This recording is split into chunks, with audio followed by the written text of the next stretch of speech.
Hello everybody, welcome to Mr. B Clothing today. I'm Chris Williams, joined as always by Tim Sitzmann here at 1995 Northwest 86th Street in Clive. And Tim, who do we have to your left today? You believe it? I'm trying to sell bow ties today, Chris. Bow ties, huh? Yeah, we have a little mannequin here. We're the three headless horsemen, I think, right here. See, the bow ties are in now. Yeah, and you should be sporting a bow tie, Chris. Would that work? Would that work? Would look great with a sweater. You should be sporting a bow tie. But what's going on in beautiful Clive, Iowa, is we're ready for Christmas and for holiday giving. Our store is packed with stuff. You can see some bow ties, a lot of little accessories. You can buy a suit, a cashmere sport coat, cashmere top coat for your man. A lot of things in the women's department. It's been brisk. It's weather, packed. And the weather's been good for them. Everybody's been able to get out. So, all as well as in Clive, Iowa, as we always talk about, it's beautiful to come on 86th Street and see us. And we'd enjoy you stopping out. I'm going to give our hours so people know. We're 10 to 7 Monday through Thursday.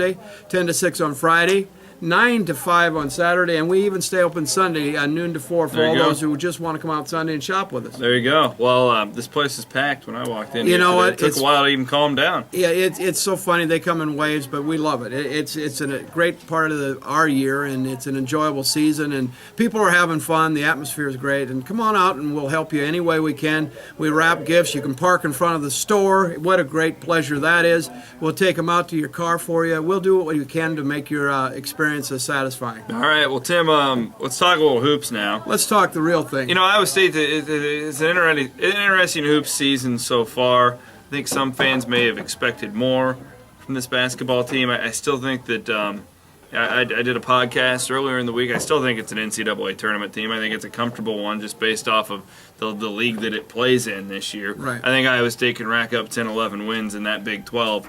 I really am confident in that. But let's look strictly ahead at what's going on this weekend at Wells Fargo Arena. I have not been a fan of this Big Four Classic, ever since the news broke of it. I'll preface it by this. I agree with you completely.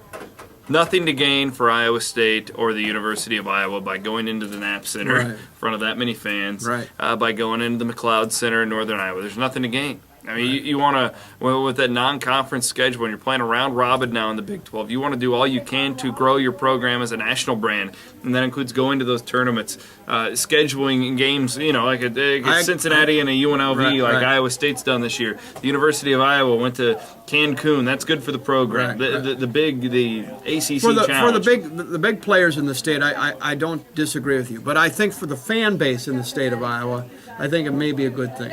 I hear a lot of my clients in the store, Chris, saying, boy, I'm excited about going to the well and watching these games. So, as we look at sport, it's done for a couple of reasons, mostly for the fan and the fan base. And, I guess I'm a little neutral on this, probably leaning more to favoring it than you are probably, because I think the fans are going to like it. I really think they're going to enjoy the evening. I just think that, and I'm against it, and it's strictly for this. I think it's going to be a great event. I'll put it that way. It's great for the city of Des Moines. That's right. It's great, especially for Iowa fans who live in central Iowa, and it's tough to get over to Iowa City. Well, obviously, we have a melding pot of Iowa and Iowa State fans in Des Moines, Iowa. Yeah. I mean, it's about a 50-50 deal.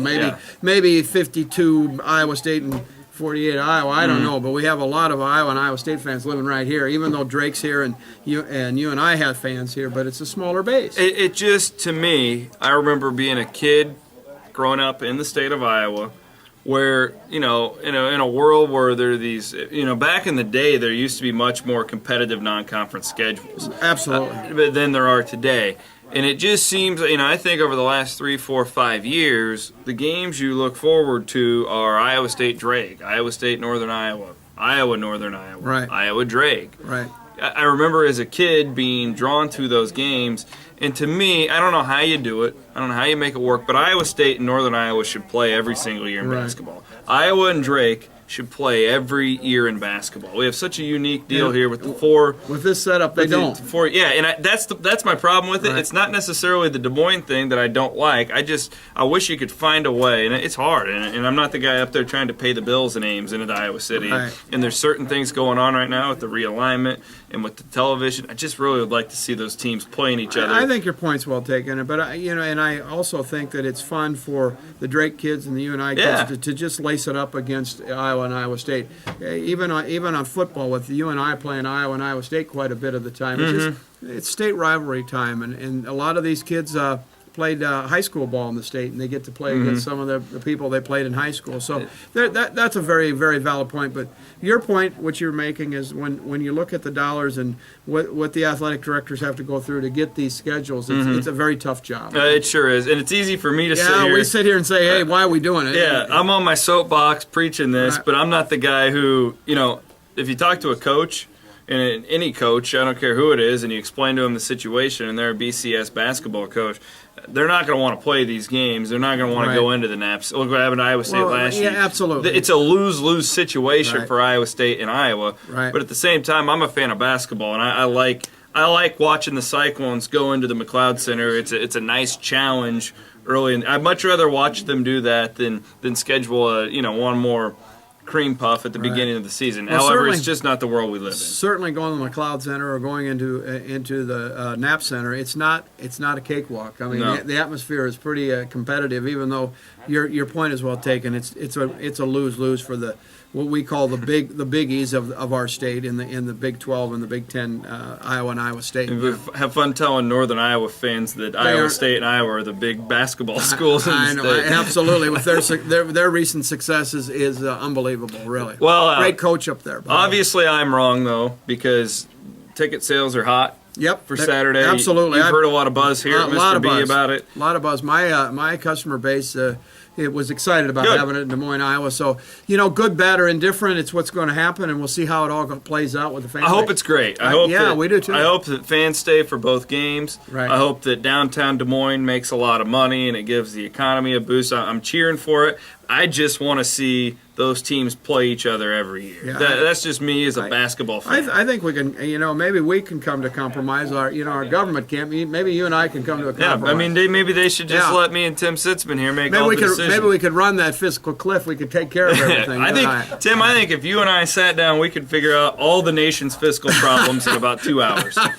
I'm pretty confident. We better concentrate on sports, I think. We better clothing and sports. That's what we're about here. Absolutely, man. Tim, run through your hours one more time.